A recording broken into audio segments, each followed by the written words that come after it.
Abasuhuje inshuti z'akadasohoka za YouTube channel ku Nkombe TV. Amahoro y'Imana akomeze abane namwe. Mwese mbasabiye umugisha ku Mana mwe mukomeje gukurikirana ibiganiro byanjye kuri YouTube channel yitwa ku Nkombe TV. Abantu mwese mwakoze subscribe, Imana ibampere umugisha. Nawe mushyashya ugeze no kuri YouTube channel bwa mbere, ndagusaba gukora subscribe tujye dukomeza twibanire, Imana ikomeze iduhe umugisha. Muri kumwe na Nshimiyimana Anselme niwe ubasuhuza. Ikiganiro cyo cyakindi nisobanukirwa. Uyu munsi tugiye gusobanukirwa neza isengesho icyari cyo. Tugiye kurebera hamwe akamaro k'isengesho. Tumara kurebera hamwe rero akamaro k'isengesho, turaza kureba n'uburyo umuntu yasenga kugira rya sengesho ribashe kumugirira akamaro. Tudatinze rero, reka dutangire. Nkwibutsa gukora subscribe wowe utarayikora kugira ngo ibyiza nk'ibi bijye bikugeraho. Kora like, ukoreshe ya, utange na comment. Reka dutangire ku gisobanuro cy'isengesho. Isengesho ni igikorwa cy'umwuka aho umuntu aganira n'Imana. Mu mico y'amadini atandukanye, isengesho rifatwa nk'umurongo uhuza umuntu n'iby'ikirenga. Rikaba inzira yo kubwira Imana ibitekerezo, ibyifuzo, gushimira no kwicuza. Mu madini menshi, gusenga ni kimwe mu bikorwa by'ibanze byerekana ukwemera kwa muntu no guharanira kwegera Imana. Ni umuyoboro udacika hagati y'umuntu n'Imana, ukagira uruhare runini mu buzima bw'umwuka no mu buzima bw'umubiri. Gusenga ku rwego rw'umwuka ntibigira aho bihurira gusa no kuba uri mu rusengero cyangwa ahantu hasobanura nk'ahantu hatagatifu. Ahubwo gusenga bishobora gukorerwa ahantu hose igihe icyo ari cyo cyose, kuko Imana ihora ifunguye kumva isengesho ry'umuntu. Dore rero akamaro k'isengesho. Isengesho rifite akamaro gakomeye ku buzima bw'umwuka, ubw'umutima no ku mibereho rusange y'umuntu. Bimwe mu byiza by'isengesho ni ibi bikurikira. Icya mbere, gusenga bituma umuntu yegerana n'Imana. Isengesho ni igikoresho gikomeye cy'umuntu cyo kwegera Imana. Ni uburyo bwo kumva uganira n'Umuremyi wawe, ugaragaza amarangamutima yawe, ugasabira imbabazi, ukavuga ibyifuzo cyangwa ugashimira. Uko umuntu agenda asenga kenshi, niko arushaho kumva ahuje n'Imana, agakuramo icyizere ko igira uruhare mu mibereho ye. Ibi bituma yumva afite ihumure, akumva ko atari wenyine mu byiza n'ibibi. Akamaro ka kabiri k'isengesho. Isengesho ritanga amahoro n'umutuzo mu buzima. Isengesho rifasha mu gutuza umutima no kugabanya ubwoba n'umuhangayiko. Iyo umuntu asenga, aba ashyira ibibazo bye mu biganza by'Imana, bikamufasha kumva atuje mu mutima. Hari ubushakashatsi bwerekana ko abantu basenga kenshi bagira amahoro yo mu mutima, bakagira igipimo gito cyo guhura n'ihungabana cyangwa umutwe uterwa n'umuhangayiko. Isengesho rituma umuntu yumva afite umutekano mu bitekerezo, rikamubera igisubizo mu gihe byagoranye. Reka turebe noneho akamaro ka gatatu k'isengesho. Isengesho rituma umuntu agira intego no gukura mu buryo bw'umwuka. Gusenga bifasha umuntu kubona icyerekezo cy'ubuzima. Iyo umuntu asenga, yegereza Imana ibyo ashaka kugeraho, ibyo akora n'ibindi byifuzo bye. Ibi bituma yibanda ku ntego ze, akarushaho gukora ashaka kugera ku byiza. Isengesho kandi ni inzira yo kwitekerezaho, kuyoboza Imana imigambi no kuyiragiza ibintu byose by'ubuzima. Isengesho rituma umuntu agira urukundo no gukura mu buryo bw'umwuka, kuko asaba Imana kumuyobora mu ntego z'umunsi n'urugendo rw'ubuzima muri rusange. Akamaro ka kane k'isengesho. Isengesho ryongera kwizera no kwihangana. Isengesho rituma umuntu agira ibyiringiro by'ubuzima bwiza kandi bukungahaye. Mu bihe bitoroshye, abantu benshi bahura n'ibigeragezo by'ubuzima. Bashobora guhangayika cyangwa kumva ko nta gisubizo bafite. Ariko iyo umuntu asenga, yumva ko Imana iri kumwe nawe, ko izamufasha gukomeza kwihangana mu rugendo. Ibi bituma atacika intege mu gihe abona ubuzima bumugoye. Isengesho ritanga imbaraga kurenga ibigeragezo, rigatuma umuntu atazahara mu myumvire no mu mitekerereze.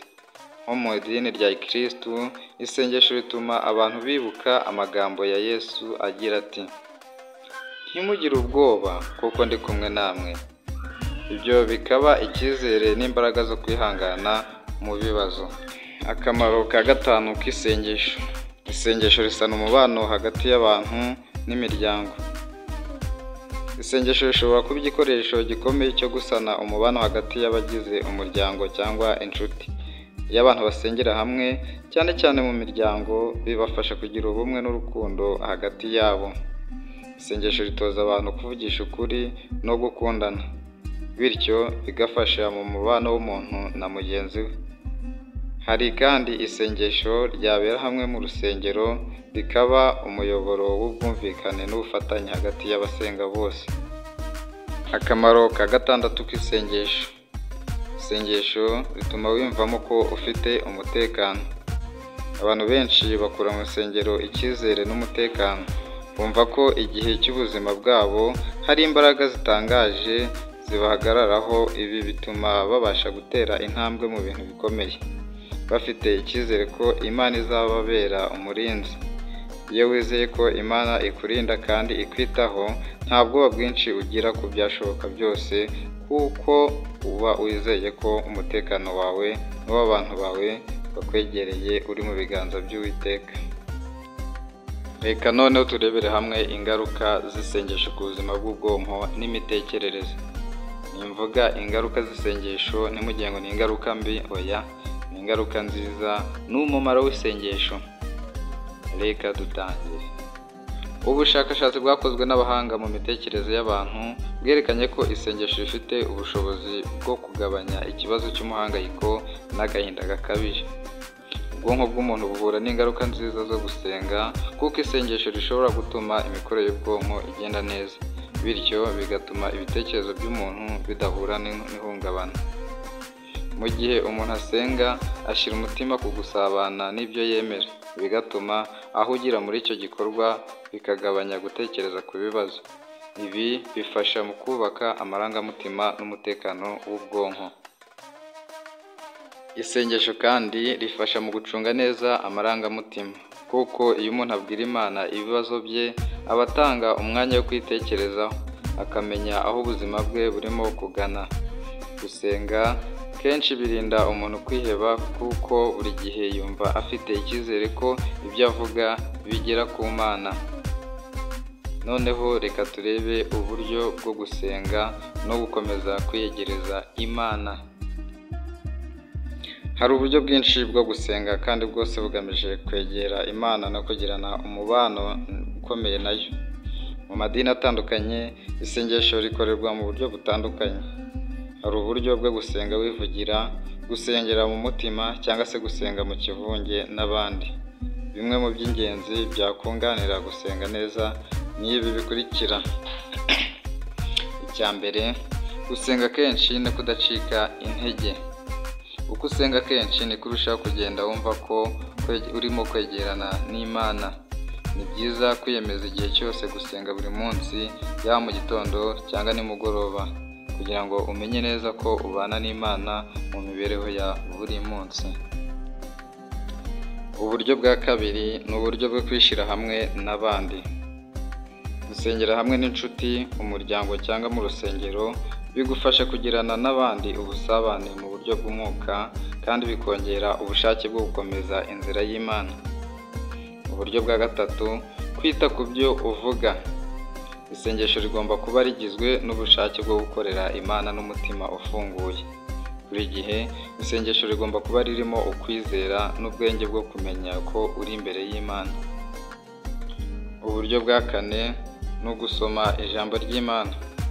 Gusoma Bibiliya cyangwa ibitabo byera bigufasha kumenya no kumva neza icyo Imana ishaka muri wowe. Ibi bizagufasha kugira isengesho rifite imbaraga n'icyerekezo. Reka noneho dusoze tureba umwanzuro. Mbere y'uko tureba umwanzuro, wowe wanyuzwe n'iki kiganiro ndagusaba gukora subscribe kugira ngo n'ikiganiro cy'ubutaha kizakugereho byihuse. Reka turebere hamwe umwanzuro wo gusenga rero. Isengesho ni igikorwa cy'ubugingo bw'umwuka gikomeye kandi gifite uruhare runini mu buzima bw'umuntu. Akamaro k'isengesho karakomeye mu buryo butandukanye, haba mu guhuza umutima n'Imana, gutanga amahoro mu mutima, kongera ukwizera no guha ubuzima intego.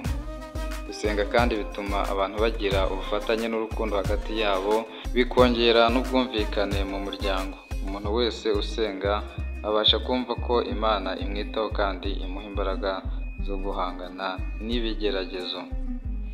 Murakoze cyane, murakarama. Mwari kumwe na Nshimiyimana Anselme kuri YouTube yitwa Ku Nkombe TV. Kora subscribe niba wanyuzwe n'akamaro k'isengesho, bityo nawe ubashe kunshigikira. Murakoze cyane, Imana ibahe umugisha. Tuzasubire ku kiganiro sobanukirwa cy'ubutaha. Ndabakunda cyane.